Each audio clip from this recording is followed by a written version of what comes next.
आप देख रहे हैं एबीएन महाराष्ट्र और मैं हूं आपके साथ मुनीर आरिफ खान। नाजरीन, एक वक्त था यानी एक दौर था कि जब हमारे इस तारीखी शहर औरंगाबाद की मुस्लिम सियासत और मुस्लिम नुमाइंदगी हर छोटे बड़े मसले और मामले को जमहूरी और दस्तूरी यानी कानूनी तरीके से हल करने में हर वक्त तैयार दिखाई देती थी। हालांकि इस वक्त मुस्लिम क़यादत का क्या गिराव था ये आप सब अच्छी तरह से जानते हैं, लेकिन मुस्लिम नेताओं में इतना दमखम ज़रूर था कि हर मामले में ऐसी मौसर नुमाइंदगी का ये लोग डंका ज़रूर बजाते थे। किस तरह आला सियासी कायदीन सियासी पार्टियों को करता धरताओं और हुकूमत में बैठे मंत्रियों से काम निकलवाना है, ये सारे गुण इनके पास थे। लेकिन अब ऐसा लग रहा है कि पूरे महाराष्ट्र और पूरे मुल्क का हाल तो हम अच्छी तरह जानते हैं और देख भी रहे हैं, पर अभी सिर्फ हम अपने शहर की बात करें तो ऐसा लग रहा है कि इस तारीखी शहर की कभी तारीखी कहलाने वाली मुस्लिम सियासत और मुस्लिम नुमाइंदगी गोया गूंगी, बहरी और अंधी हो चुकी है।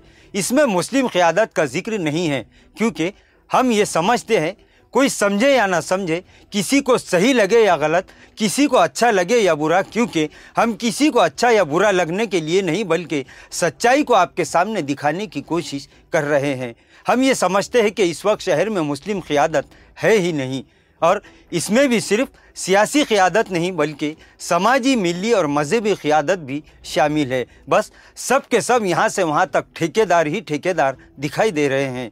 इसीलिए तो शायद अवाम ये कहने पर मजबूर हो चुके हैं कि औरंगाबाद शहर के मुसलमानों पर लीडरों की नहीं बल्कि ठेकेदारों की हुक्मरानी है। बहरहाल अगर बात निकलेगी तो दूर तक जाएगी। दरअसल हम बात करना चाह रहे हैं अपनी 400 साला तारीख और अपने 400 साला तारीखी और खूबसूरत शहर के नाम की, कि जो फ़िरका परस्तों को अब किसी भी शोबे में बर्दाश्त नहीं है। हम गुज़िश्ता 6 महीनों से हर 2-4 दिन में ये खबर दिखा रहे हैं कि अदालत में मुकदमा पेंडिंग होने के बावजूद किस तरह हर दिन किसी न किसी सरकारी ऑफिस से इस नाम को मिटाया जा रहा है। बार बार मुसलमानों के वोटों की भीख पर सदियों से सियासत कर रहे सियासी पार्टियों और नेता, जिनमें मुस्लिम सियासत और मुस्लिम नेता भी शामिल है, अवाम के बार बार इसरार करने पर कि खुदा के वास्ते नींद से बेदार हो जाओ, हर मामले को लेकर अदालत तक पहुंचाने की कोशिश करो।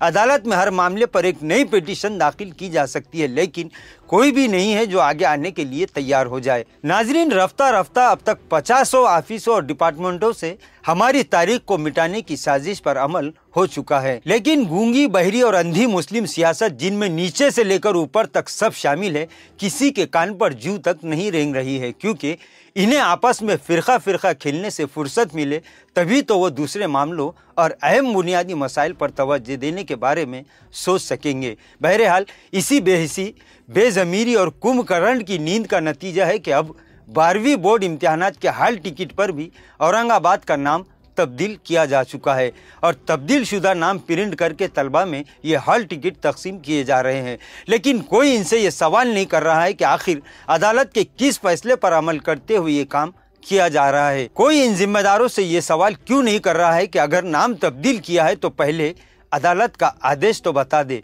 और ये बात तो तय है कि वो कोर्ट का आर्डर नहीं बता सकते, क्योंकि अभी कोर्ट में इस मामले पर कोई फैसला हुआ ही नहीं है। नाज़रीन, आवाम तमामी पार्टियों के नेता जो इस मामले में खामोशी इख्तियार किए हुए हैं, आवाम इनसे मुतालबा कर रहे हैं कि अब भी वक्त है अदालत में इन सारे तब्दील शुदा ऑफिसों के नामों के ताल्लुक से इतनी पिटीशंस दायर कर दी जाए कि इस मामले में अदालत में भी एक नई तारीख रकम हो जाए। लेकिन इतनी फुर्सत है किसके पास?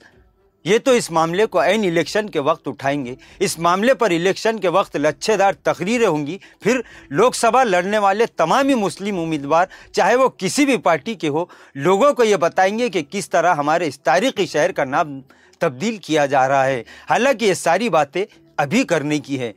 अब वक्त है अदालत का रुख कीजिए, क्योंकि इस मामले पर अब एहतजाज नहीं किया जा सकता, क्योंकि हमें अपनी तारीख और अहम बुनियादी मसाइल याद ही नहीं रहते।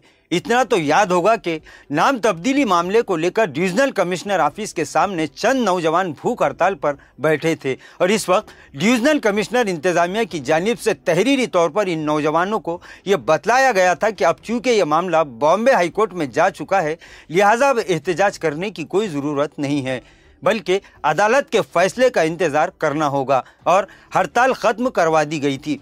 सवाल यह है कि जब अदालत में मामला पेंडिंग बतलाकर भूख हड़ताल खत्म करवा दी जाती है तो फिर अदालत में पेंडिंग मामला होने के बावजूद बार बार जगह जगह नाम तब्दील कैसे किए जा रहे हैं, जबकि फैसला होना अभी बाकी है। तो इसका साफ मतलब ये है कि महाराष्ट्र में इस वक्त दो तरह के कानून चल रहे हैं, जो सरासर अदालत की, कानून की और चीफ जस्टिस के अहकामात की तौहीन है।